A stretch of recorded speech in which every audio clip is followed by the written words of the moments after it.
লিখা আছে যে এক্সিডেণ্টটো উদয়ন দুৱাৰা গাড়ীখন দি হৈছে আৰু উদয়ন দুৱাৰা ড্ৰাংক ড্ৰাইভিং কৰে, য'ত মই মদে নাখাওঁ। ইয়াত লিখা আছে popular Assamese actor Udayan Duwara was arrested for his আকৌ ইপিনে ছোৱালী কেছত বা যিটো কামত মই দূৰ দূৰলৈকে সম্পৰ্ক নাই মোৰ কোনো ধৰণৰ, তাৰ সাঙুৰি অনা হৈছে। আৰু লাজৰ কথা, মোৰ অথনি এতিয়া ফোন বাজি আছে, আপোনালোকে শুনিছে চাগে, ফোন আহি আছে, মেছেজ আহি আছে, চবেই কনচাৰ্ণ হৈ আছে যে হৈছে কি।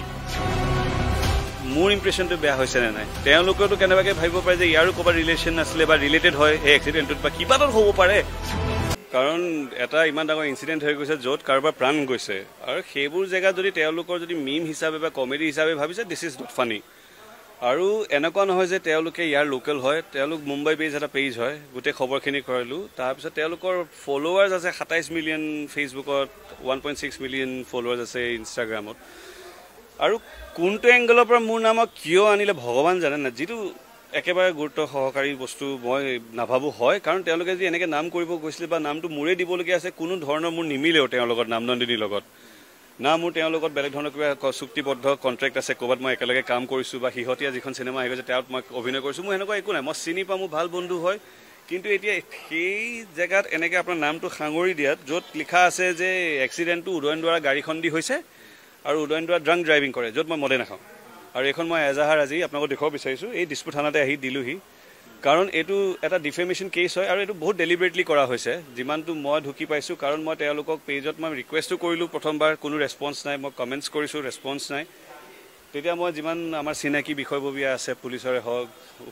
উকিলে হওক, তেওঁলোকৰ লগত যে কথা পাতিলোঁ, চবেই এটাই কৈছে যে তুমি নিজৰ পিনৰ পৰা যে শুদ্ধ হৈ আছা, তুমি প্লিজ থানালৈ যোৱা, এখন ফৰ্মেল লেটাৰ এখন দি থৈ, এখন FIR দি থৈ আহা। কি বুলি দেখুৱাইছে অকণমান দেখুৱাই দিব নেকি? পোষ্টটো আপোনালোকক চবে চাব পাৰিব, ইয়াত লিখা আছে Assam actor arrested after student die in hit and run. ইয়াত লিখা আছে popular Assamese actor Udayan Duwara was arrested for his আকৌ ইপিনে ছোৱালী, সেইটোতো চেঞ্জ কৰা নাই, his car allegedly struck a college student in Guwahati. The accident turned fatal, sparking local outrage and raising questions about drunk driving and justice. এটা প্ৰথম কথা, যিটো কেছত বা যিটো কামত মই দূৰ দূৰলৈকে সম্পৰ্ক নাই মোৰ কোনো ধৰণৰ, তাৰ সাঙুৰি অনা হৈছে। আৰু এইটো লাজৰ কথা, মোৰ অথনি এতিয়া ফোন বাজি আছে, আপোনালোকে শুনিছে চাগে, ফোন আহি আছে, মেছেজ আহি আছে, চবেই কনচাৰ্ণ হৈ আছে যে হৈছে কি। চ' সেয়াই মই পুলিচৰ ওচৰলৈ আহি পেলাই আজি এখন FIR দিলোঁ। যিয়ে নহওক এটাই আশা কৰি আহিছোঁ যে উচিত ইয়াৰ তদন্ত হ'ব লাগে, আৰু ইয়াৰ আৰু যদি কোনোবাই জানি বুজি কৰিছে সেই ব্যক্তিজনক কিন্তু তেতিয়াহ'লে পানিছ কৰিব লাগে। সমান্তৰালভাৱে আপোনাৰ লগত বাৰু এইটো অনাকাংক্ষিত এটা ঘটনা হৈছে বাৰু, সেইটো আমি ভাবিছোঁ। এতিয়া কথাটো হ'ল যে নন্দিনী কাশ্যপৰ ঘটনাটো, সেই সন্দৰ্ভত আপোনাৰ অকণমান মন্তব্য জানিব বিচাৰিম। এইটো এটা বহুত দুখৰ ঘটনা, আৰু মানে কি হৈ যায়, এক্সিডেণ্ট কেতিয়া কাৰ হৈ যায় কোনেও ক'ব নোৱাৰে। কিন্তু তেওঁৰ ভুল আছিল বোলে, হাই স্পীডত আছিলে, কাৰণ মই CCTV ফুটেজ আপোনালোকৰ নিচিনাকৈ যিমান আপোনালোকে নিউজত দেখাই সিমানেই দেখিছোঁ। কাৰণ যিমানটো নন্দিনীক মই চিনি পাওঁ, তেওঁ মানে সেই কাৰোবাক মাৰিব বা গাড়ীয়ে খুন্দিয়াই মহতিয়াই মাৰিব সেনেকুৱা বিধৰ ছোৱালী তেওঁ নাছিলে, সেনেকুৱা নহয়ো। কিন্তু দিছ ইজ ট্ৰুলি আনফৰ্চুনেট, সেই ল'ৰাজনো প্ৰাণ হেৰুৱালে, আনফৰ্চুনেট। কিন্তু সেয়াই, যদি তেওঁৰ দোষী আছে, আইনে প্ৰক্ৰিয়া লৈছে, চাবই ভালকৈ। যদি তেওঁৰ দোষী হয়, যদি প্ৰুভ হয়, তেতিয়াহ'লে অফক'ৰ্ছ আইন সকলোৰে বাবে সমান। মোৰ বাবে বোলে বেছি কম অলপ এনেকুৱাটো কেতিয়াও নহয় তেওঁৰ কাৰণেও। কিন্তু এটাই যে এতিয়া যিহেতু থিয়েটাৰ ছিজন চলি আছে, এটা ভুলৰ পৰা মই এটাই ক'ব বিচাৰোঁ, যিসকলে বৰ্তমান থিয়েটাৰত চুক্তিবদ্ধ হৈ আছে, কাৰণ থিয়েটাৰৰ আখৰাবোৰ শেষ হওঁতে হওঁতে বহুত ৰাতি হয়, দেৰি হয়, গতিকে সেই সময়ত ঘূৰি অহাটো এটা বিপদজনক, ৰিস্কি হৈ যায়। আৰু সেইটো সময়ত যেতিয়া ৰিস্কি হয় আৰু ৰাস্তা খালী থাকিলে মানুহ অলপ দূৰত যায়, আৰু সকলোৰে এটা অনুভৱ হয় যে ঘৰ সোনকালে পাওঁ, সেইটো মোৰ ধাৰণা। হয়তো চাগে সেই ধাৰণাত তেওঁ চাগে অলপ অ'ভাৰ স্পীডত আছিলে, আৰু আনফৰ্চুনেটলি সেই সময়তে ব্যক্তিজন আহি সন্মুখত আহি, তাৰ বিষয়টো মই তাতকৈ অধিকটো মই গমো নাপাম। কাৰণ যিহেতু মই কৈছোঁ যে তেওঁৰ লগত মোৰ তেনেকুৱা ৰিলেশ্যন নাই যে ফ্ৰেণ্ড হিচাপে আমি সদায় লগ পাওঁ। আমি মাহত এবাৰ কেতিয়াবা যদি মই নতুনকৈ এখন ৰেষ্টুৰেণ্ট খোলোতে তাই এমাহ আগত আহিছিলে ৰেষ্টুৰেণ্টখনে খবৰ ল'বলৈ, কি খবৰ, সেনেকুৱা ধৰণৰ মোৰ ভাল চিনাকি। এনেকুৱা ধৰণৰ অভিনয় কৰা কিবা এইবাৰ যিখন থিয়েটাৰত তেওঁ গৈছে সেইখন থিয়েটাৰত মোৰো যোৱা কথা আছিলে। ইতিমধ্যে মোৰ তেওঁলোকৰ লগত চুক্তিবদ্ধ হৈও গৈছিলে, কিন্তু কিছুমান মনোমালিন্য হ'ল, কিছুমান ক্ৰিয়েটিভ ডিফাৰেঞ্চ হ'ল। মই যোৱা বছৰেই সেইখন কেঞ্চেল কৰিলোঁ, চ' মই নোৱাৰিম যাবলৈ। আৰু মানে কি হৈ যায়, কিছুমান বস্তুত আপোনাৰ ক্ৰিয়েটিভ এজ এন এক্টৰ মই বা বহুতে হয়তো বুজি পাব যে ৰিলেট যদি কৰিব নোৱাৰে আপুনি কিছুমান বস্তু, মই কাম কৰিব নোৱাৰোঁ। চ' সেইকাৰণে মই সেইখন চুক্তি কেঞ্চেল কৰিছোঁ।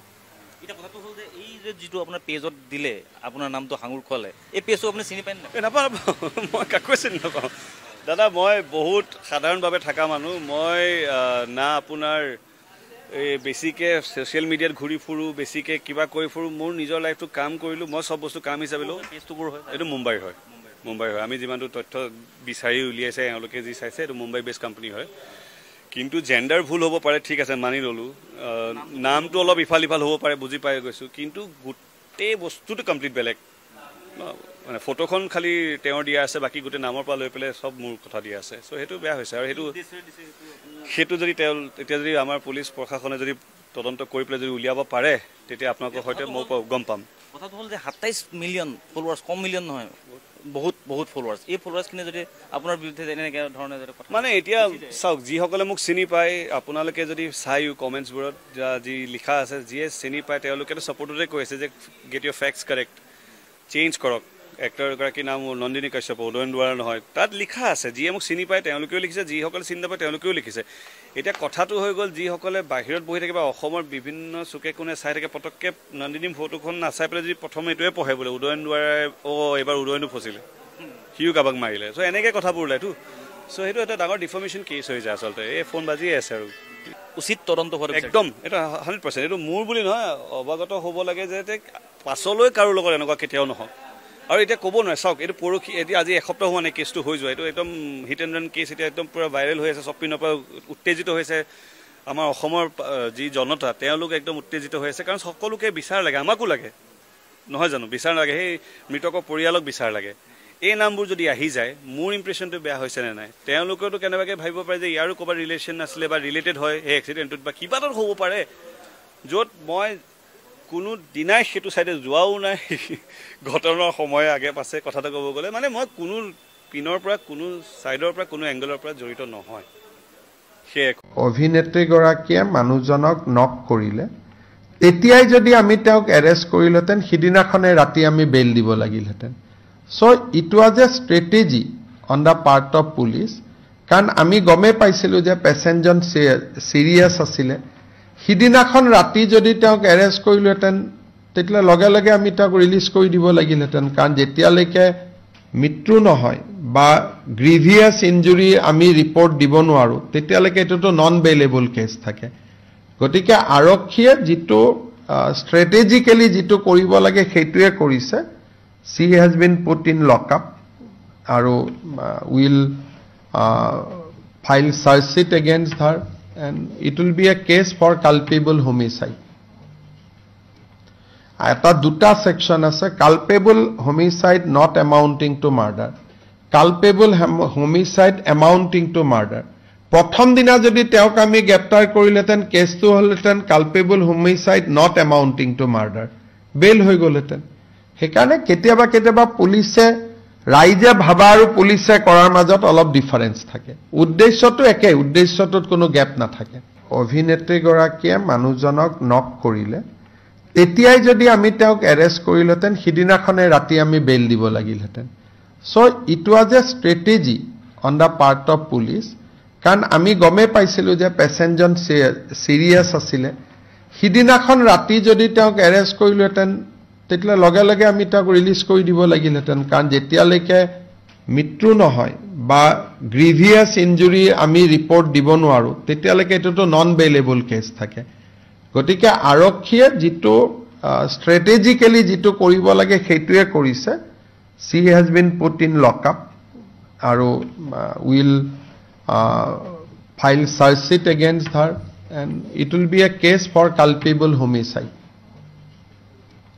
এটা দুটা সেকশন আছে culpable homicide not amounting to murder culpable homicide amounting to murder প্ৰথম দিনা যদি তেওঁক আমি গ্ৰেপ্তাৰ কৰিলেতেন কেছটো হলতেন culpable homicide not amounting to murder বেল হৈ গ'লতেন সেইকাৰণে কেতিয়াবা পুলিচে ৰাইজে ভাবা আৰু পুলিচে কৰাৰ মাজত অলপ ডিফাৰেন্স থাকে উদ্দেশ্যটো একে উদ্দেশ্যটোত কোনো গ্যাপ নাথাকে